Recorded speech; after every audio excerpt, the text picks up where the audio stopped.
ఒకనాడు ద్వితీయ స్థానంలో ఉండి అద్వితీయమైన నాయకత్వ ప్రతిభ పాఠవాలు చూపించి 2019లో వైసీపీ అధికారంలోకి రావడానికి తన వంతుగా ఎంతో కృషి చేసిన విజయసాయిరెడ్డి వైసీపీకి అనూహ్యంగా దూరమయ్యి ఏడాదిన్నరకు పైగానే అవుతుంది.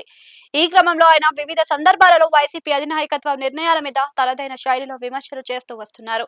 వైసీపీకి ఉన్న వ్యూహాల లేమిని కూడా ఆయన ఎండగడుతున్నారు.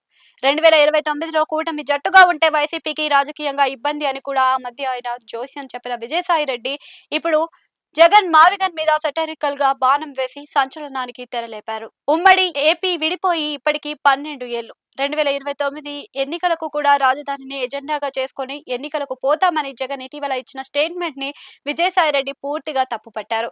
జగన్ మావిగన్ కావాలో అమరావతి కావాలో 2029లో జనాలు తీర్పు ఇస్తారు అంటూ మావిగన్ ని ఎన్నికల మేనిఫెస్టోలో పెడతామని కూడా గంభీరంగా ప్రకటించిన క్రమంలో దాని గాలిని తీసేసేలా విజయసాయిరెడ్డి కౌంటర్ వేశారు.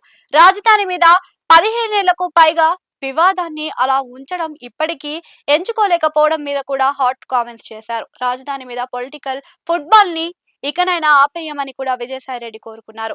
అంటే జగన్ కి మావిగన్ కి ఆయన గట్టిగానే రిటైర్ ఇచ్చారు అని అంటున్నారు. అమరావతి రాజధాని మీద కూడా విజయసాయిరెడ్డి కీలక వ్యాఖ్యలు చేశారు. దేవతల రాజధాని అంటూ అసలు అమరావతికి సంబంధం లేని కొత్త ప్రదేశంలో అవినీతిని పరుస్తున్నారు అని విజయసాయిరెడ్డి కూటమి ప్రభుత్వం తీరు మీద నిప్పులు చెరిగారు.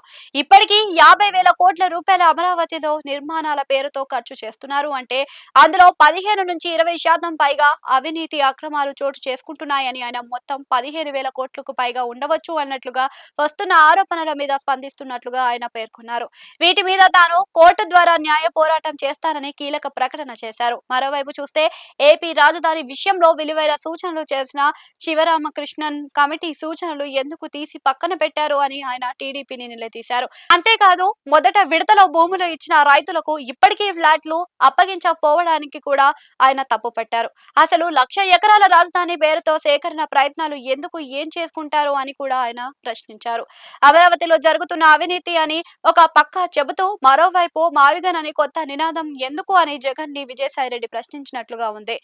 మీరు పోరాటం చేయాల్సింది అమరావతి రాజధాని నిర్మాణాల పేరుతో జరుగుతున్న అవినీతి మీద కదా అని దిశానిర్దేశం చేసినట్లుగా ఉంది. మొత్తానికి జగన్ కి కూటమి ప్రభుత్వానికి కూడా విజయసాయిరెడ్డి తనదైన విమర్శలతో ఉక్కిరిబిక్కిరి చేశారు. వీటన్నిటి మీద తాను కోర్టును ఆశ్రయిస్తాను అని విజయసాయిరెడ్డి చెప్పడం కోసమెరుపు. మరి ఆయన ఎప్పుడు కోర్టులో కేసు వేస్తారు, అందులో ఏ అంశాలు ఉంటాయి, వాటి వెనుక ఆధారాలు ఏమిటి అన్నది అయితే ఇప్పుడు సోషల్ మీడియా వేదికగా పెద్ద ఎత్తున చర్చ సాగుతుంది. చూడాలి మరి ఏం జరుగుతుందో.